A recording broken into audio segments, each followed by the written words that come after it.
Welcome to the channel. Today, we have a lot to unpack regarding Supermicro and its latest stock movements. The company has been at the center of attention recently, experiencing a significant stock decline after an incredible rally over the past month. If you've been following Supermicro's journey or investing in semiconductor stocks, you'll want to stick around for this video. We'll also touch on the broader semiconductor landscape, including updates on Micron, Nvidia, Qualcomm, and ARM. So, grab a cup of coffee, settle in, and let's dive right into it. First, let's talk about the numbers. As of the time I'm making this video, Supermicro's stock has fallen by an additional 13.3% this week. Friday alone saw a nearly 4% drop, and if we look at the past 5 days, including pre-market activity, the stock has tumbled by over 20%. Now, this might come as a surprise to some, especially given its meteoric rise in recent weeks. Let me give you some context here. Supermicro's stock hit rock bottom earlier this year, trading below $20. From there, it staged an incredible comeback, surging more than 100% in just a month.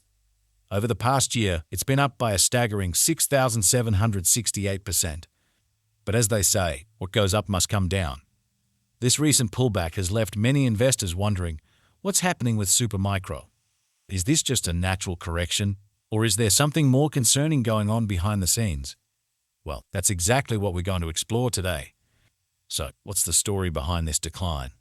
To be honest, not much has changed fundamentally since our last update on the company. The most significant development recently was that Supermicro received an extension until February 2025 to file its overdue financial reports, namely the 10K and 10Q filings. Beyond that, the waters remain murky.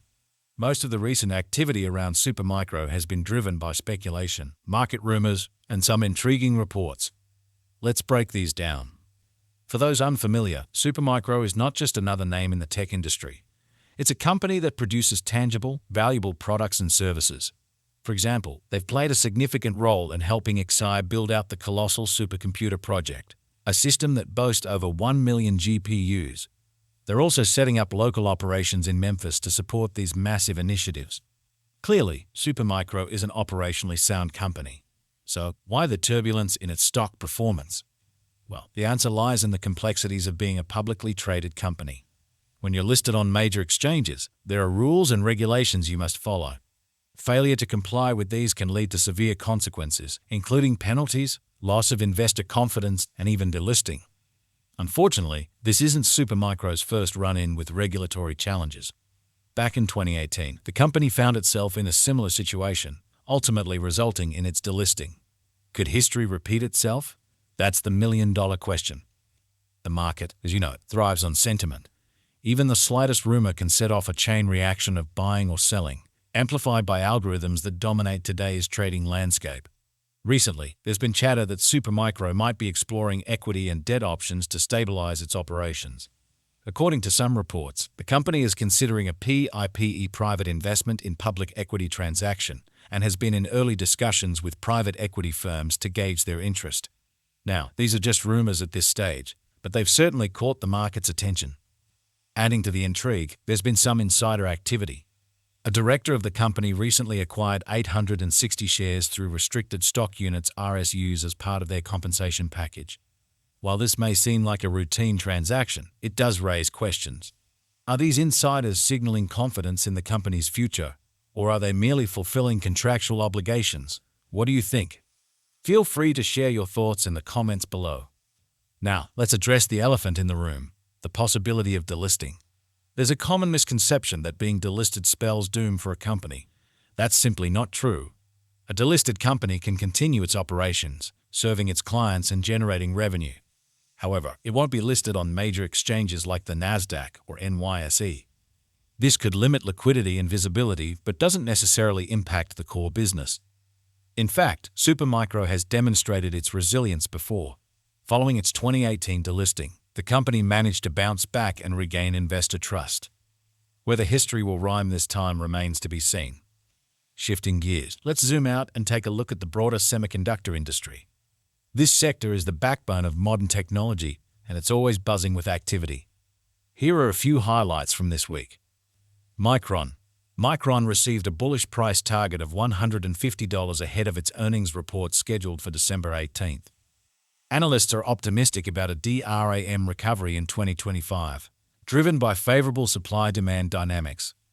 Nvidia continues to dominate the AI space and is expected to expand into the client CPU market by 2025. This move could open up an additional $35 billion in total addressable market opportunities. For Nvidia investors, the future looks bright. ARM versus Qualcomm.